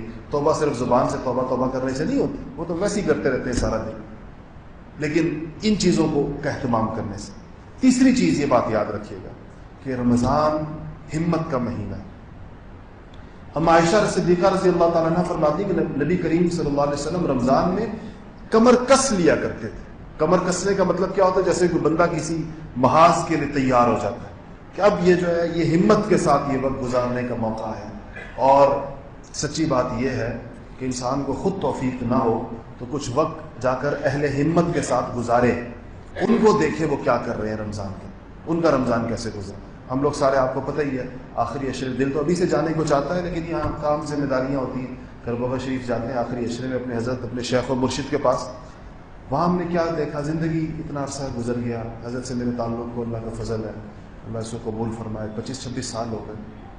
تو رمضان شریف کے اندر ہم جب آخری عشرے میں جاتے ہیں، آخری عشرے میں مغرب کی نماز سے لے کر صبح اشراق کی نماز تک اس پوری رات میں ہم نے کبھی حضرت کی کمر فرش کے ساتھ لگی بھی نہیں دیکھی، کبھی بھی۔ پورا یہ وقت جاگنے کا معمول اور بہترین عبادت، ایسی ہمت کے ساتھ۔ ادھر تراویح ختم ہوتی ہے تو کچھ مہمان آ جاتے ہیں حجرے میں، اس میں معتکف میں، ہمارے جیسے کوئی منہ چڑھے وہ جا کر حضرت کے پاس آنے کے، مہمانوں کو کہا جاتا ہے کہ رمضان شریف کے لوگ، لیکن وہ آ جاتے ہیں تو کچھ ان کے لیے پھل منگوا لیا، کچھ چیزیں منگا لی، تھوڑا سا مہمانوں کا اکرام فرماتے ہیں، پھر ایک حافظ صاحب متعین ہو جاتے ہیں، پھر کھڑے ہو جاتے ہیں۔ اور تراویح میں 1 سپارہ سنا، اب کھڑے ہو کے 3 سپارے سنتے ہیں تراویح کے فوراً بعد، آدھے گھنٹے بعد۔ اس کے بعد وہ حافظ صاحب تھک جاتے ہیں، ظاہر بات ہے، تو حافظ صاحب کو چھٹی دے دیتے ہیں۔ حافظ صاحب بھی گئے، جو 7 لوگ کھڑے ہو جاتے ہیں وہ بھی گئے، ہر ایک کمر پکڑے ہوئے آ رہا ہوتا ہے کیونکہ پہلے سے تراویح پڑھی ہوتی ہے، پھر یہ 3 سپارے لوگوں کو بھیج کر خود دوسری جگہ مصلی ڈال کے اپنی تہجد پہ کھڑے ہو جاتے ہیں۔ اس کے بعد تہجد پڑھتے رہیں گے، نفل پڑھتے رہیں گے، اس میں 1.5-2 گھنٹے، بعض اوقات اس میں جگہ بدلتے رہتے ہیں، ادھر چلے گئے، بڑی جگہ وہاں کھلی۔ اس کے بعد پھر دوبارہ حافظ صاحب آ جائیں گے، وہی جسے 3 پارے سنائے تھے وہ دوبارہ آ کر 3 اور سپارے سنائے گا، اس میں پھر کھڑے ہو جائیں گے، اس کے پیچھے 3 سپارے سنائے۔ اس کے بعد پھر اپنے معمولات، پھر سحری ہو جائے گی، اس کے بعد پھر دعا کوئی آدھا گھنٹہ، پونا گھنٹہ ایسی دعا۔ میرا معتکف ہمیشہ ان کے معتکف کے ساتھ جڑا ہوا ہوتا ہے، ایک ہی دیوار، ہماری ایک دیوار ایک ہوتی ہے درمیان میں۔ اس وقت جو میں ان کے رونے کی آوازیں اور آہوزاری اور اللہ پاک، ایسے لگتا ہے جیسے اس بندے نے ساری رات غفلت میں گزاری ہے اور اب رو رہا ہے کہ یا اللہ میں نے عبادت نہیں کی ہے، اور ساری رات ایک تختے کی طرح سیدھی کمر کے ساتھ گزاری ہوتی ہے، اور پھر رو کر آدھا پونا گھنٹہ وہ دعائیں، اور اس کے بعد فجر کی نماز کے بعد بیان کرتی۔ کتنا مشکل کام ہے اس طرح کی مغرب سے فجر تک کا وقت گزار کے اب فجر کے بعد بیان کرنا. اور جو ساتھی یہاں بہت سارے ساتھی بیٹھے ہیں جنہوں نے یہ مناظر دیکھے, درجنوں بیٹھے ہیں, اس بیان میں لطیفے بھی سناتے ہیں. بعض اوقات لوگوں سے کہتے ہیں میں تمہیں جگا رہا ہوں کیونکہ اشراق کے اب تمہیں نیند آ رہی ہوگی, اس لیے میں یہ ہنسی مذاق کی بھی بیچ میں بات کر, تم ہنسو گے تاکہ تمہاری نیند اڑ جائے. اب بھی لوگوں کی نیند اڑانے کی فکر ہے, اپنی نیند کے ذریعے. اس کے بعد پھر اشراق ہوتی ہے. اشراق کے بعد پھر میں نے دیکھا کہ لیٹتے ہیں جا کر اور تھوڑا مختصر سا وقت. یہ ہمت والی, اس کو ہمت کہتے ہیں. اس طرح سے ہم اپنے رمضان شریف کو گزارنے کی نیت کریں. اور اس کا ایک حصہ یہ ہے کہ اگر خود ہمت نہ ہوتی ہو تو ہمت والوں کے پاس جا کر کچھ وقت گزارا جائے. ان کو دیکھ دیکھ کر انسپائر ہوتا ہے بندہ کہ یہ بھی انسان ہے. اور ان کی عمر کتنی ہے؟ 70 سال عمر. 70 سال کا بندہ اگر ان معمولات کے ساتھ زندگی گزار سکتا ہے تو میں بھی اپنے آپ کو جوان سمجھتا ہوں, اور آپ لوگ بھی اپنے آپ کو جوان سمجھتے ہوں گے. تو ہم جوانوں کے لیے تو اور بھی زیادہ اس کی بات ہے کہ ہم اس میں ہمت کریں. چوتھی چیز یہ ہے, میں آپ سے بھی کہہ رہا ہوں اور خواتین سے خاص طور پہ کہہ رہا ہوں, یہ خریداری کا مسئلہ, خریداری بازار, یہ ذرا خواتین کی کمزوری زیادہ ہے. اور بار بار جا کر بھی ان کی تسلی نہیں ہوتی ہے, ایک چیز کو لے لینے کے بعد بھی اور بدلوانے کے بعد بھی اور دوسری دفعہ اس سے زیادہ بہتر لانے کے بعد بھی پھر بھی ایک طلب ہوتی ہے کہ بازار دوبارہ جایا جائے. تو رمضان شریف کے اندر بازاروں کو خیر آباد کہہ دیجیے. اگر کل کا دن باقی ہے تو جو خریداری ہے وہ کر لیں. عید کی بھی کر لیں, روزوں کی بھی کر لیں. عید کی بھی کر لیں, روزوں کی بھی کر لیں. راشن واشن تو مردوں کے ذمہ ہونا چاہیے تو وہ بھی لا کر ڈال دیں. صرف ایک چیز رہ جائے گی آپ کی, سبزی اور پھل, چونکہ پورے مہینے کا لانا مشکل ہوتا ہے. اس کا دن رکھ لیں گے, ہفتے میں 1 دفعہ یا 2 دفعہ اس کو لانا ہے تو وہ مرد لا کر گھر کے اندر پہنچا دیا کریں. خواتین اس بات کا ارادہ اور عزم کر لیں کہ پورے رمضان میں ہم 1 دفعہ بھی بازار نہیں جائیں گے. ٹھیک ہے انشاءاللہ. اور جو سودا سلف ہے اس کو لے لیں بھی. تو پہلی چیز ضروری خریداری ساری کریں. 5ویں چیز جو ہم سب کے لیے بڑی ضروری ہے, وہ صرف ہم ساروں کی زندگیوں میں آ گئی ہے, وہ ہے خرافات اور لایانی. پہلے جب ہم بیانات کرتے تھے آج سے 8, 10, 12 سال پہلے, تو ہم خواتین سے کہتے تھے کہ اس مہینے میں ڈائجسٹ نہ پڑھیں اور ٹی وی نہ دیکھیں. اس زمانے میں وہ ڈائجسٹ پڑھے جاتے تھے, نہیں خواتین ڈائجسٹ اور فلانا ڈائجسٹ, اور تم کہتے کہ یہ لایانی چیزیں, کہانیاں, قصے ہیں, جھوٹے قصے ہیں سارے, اس کو نہ پڑھیں, یہ وقت قرآن پڑھا کریں. تو اب تو ڈائجسٹوں وائجسٹوں قصہ ہو گیا ختم تمام. اب تو کیا چیزیں آ گئی, اب یہ آگے مصیبتیں نہیں. اب یہ واٹس ایپ ہے اور یہ فیس بک ہے اور یہ ٹویٹر ہے اور یہ فلانی چیزیں, اس میں ہم سارے لوگ ایک ہی طرح سے مبتلا ہیں. اس کو لایانی سمجھتے ہوئے بالکل خیر آباد کہتے ہیں. انشاءاللہ کوئی بڑے نقصان کا اندیشہ نہیں کہ ہم کہیں کہ اگر 1 مہینہ ہم نے اس کو نہ کیا تو خدا جانے کیا ہو جائے گا. انشاءاللہ کچھ بھی نہیں ہوتا. کوئی اہم خبر آپ سے نہیں چھپے گی. جس خبر کا آپ تک پہنچنا ضروری ہے وہ آپ تک پہنچ کے رہے گی, چاہے آپ اس کے لیے ان چیزوں کا اہتمام کریں یا نہ کریں. اس سے وقت بہت زیادہ ضائع ہوتا ہے. وقت ضائع ہونے کے علاوہ نحوست ہوتی ہے. ایسی چیزیں لایانی اور فضول اور بلا ضرورت اور بعض اوقات غیر شرعی محرم نامحرم کے مسائل, اس کے اندر مردوں کے لیے عورتوں کو دیکھنا جائز نہیں, ڈیجیٹل اسکرینوں پر بھی عورتوں کے لیے مردوں کو دیکھنا جائز نہیں. اس لیے ان چیزوں کو خیر آباد کہتے ہیں اس مہینے کے اندر. 6ٹھی چیز یہ ہے کہ اگر آپ کے ذمے کوئی ضروری ملاقاتیں ہیں وہ کر لیں. اپنے کچھ ضروری رشتہ داروں کو مل لیں تاکہ صلہ رحمی کا تقاضا بھی پورا ہو جائے. اور اگر آس پاس آپ کے اڑوس پڑوس میں کوئی لوگ ہیں ان سے ملاقاتیں کر لیں. اور اگر کچھ اور رشتہ داروں کے کچھ بندے کے ذمہ ہوتا ہے نا, کوئی حج سے آیا ہوا ہے, کوئی عمرے سے آیا ہوا ہے, کسی کی شادی ہوئی ہوئی ہے, کسی کے یہاں بچہ پیدا ہوا ہے, اس قسم کی بھی جو ملاقاتیں ہیں وہ ساری نمٹا دیں تاکہ رمضان میں آپ کو نہ نکلنا پڑے. رمضان شریف کو ملاقاتوں کی نظر مت کریں. حضرت گنگوہی رحمۃ اللہ علیہ کے ہاں, حضرت رائے پوری رحمۃ اللہ علیہ کے ہاں رمضان میں بورڈ لگ جایا کرتے تھے کہ ملاقاتیں بند ہیں. ہم یہاں پر بھی اس کا اہتمام کریں. مجھے بھی تھوڑا مہلت دیں اس بات کی کہ کوئی میں اللہ کا نام لوں. مجھے ہر نماز کے بعد اتنے زیادہ لوگوں سے ملنا پڑتا ہے اور ہر ایک مسائل. اس رمضان شریف میں کوشش کریں کہ تھوڑی ان چیزوں کو 1 مہینے کے لیے مؤخر کر دیں. تو اگر میں نماز کے بعد بھی یہاں بیٹھا ہوں, کوئی تلاوت کر رہا ہوں, کوئی ذکر کر رہا ہوں, تو اس میں کوشش کریں کہ اس دوران بھی لوگ تسلسل سے تشریف لاتے رہتے ہیں.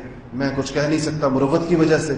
رمضان شریف میں کوشش کریں کہ ہم لوگ بھی کوئی اللہ کا نام لے سکیں. ویسے تو موقع پتہ نہیں ملتا ہے, نہیں ملتا. 7ویں چیز یہ ہے کہ جو میں نے شروع کے اندر کہی تھی لیکن اس کو دوبارہ کہہ رہا ہوں ایک اور عنوان سے, کہ حقوق ادا کرنے سارے. حقوق کی ادائیگی بہت ضروری ہے تاکہ ہلکے پھلکے ہو جائیں. ہماری کمر اور ہماری گردن کے اوپر انسانوں کے حقوق کے انبار نہ لگیں گے. اور 8ویں چیز یہ ہے ناراضگیاں دور کرنے، بھی اس کا ذکر پہلے آ گیا، لیکن اس کو دوبارہ کہہ رہا ہوں کہ ناراضگیاں چاہے رشتہ داروں سے ہو چاہے غیر رشتہ داروں سے ہو، سب کو ایک دفعہ خیر سگالی کے ٹیلی فون کر لیں تاکہ پتہ چلے دل ہمارے ایک دوسرے کے ساتھ صاف ہیں اور کوئی ایسی چیز اس کے اندر نہیں ہے۔ آخری بات اس میں یہ ہے، اس کے بعد تھوڑا سا ذکر کر لیں گے تاکہ معمول ہمارا پورا ہو جائے، وہ یہ ہے کہ اس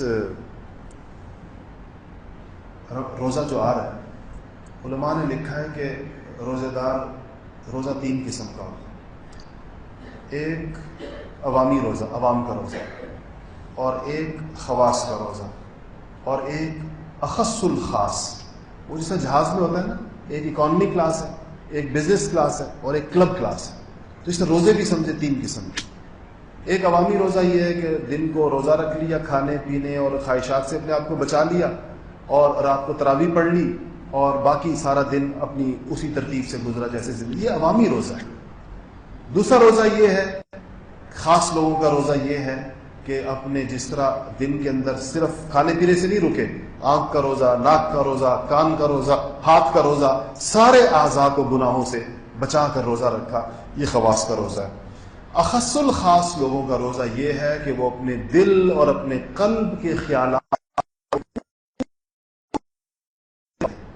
اس دوران ان کے دل پر بھی اللہ ہی کی عظمت کا اور اللہ کی ہی بڑائی کا اور اللہ تعالیٰ کی کبریائی کا اور احتساب، جس کو کہا گیا من صام رمضان ایمانا و احتسابا، اور ومن قام رمضان ایمانا و احتساب کس کو کہتے ہیں؟ صلے کی توقع اور اجر کی امید کہ ایک آدمی نے پورے اخلاص کے ساتھ رمضان کے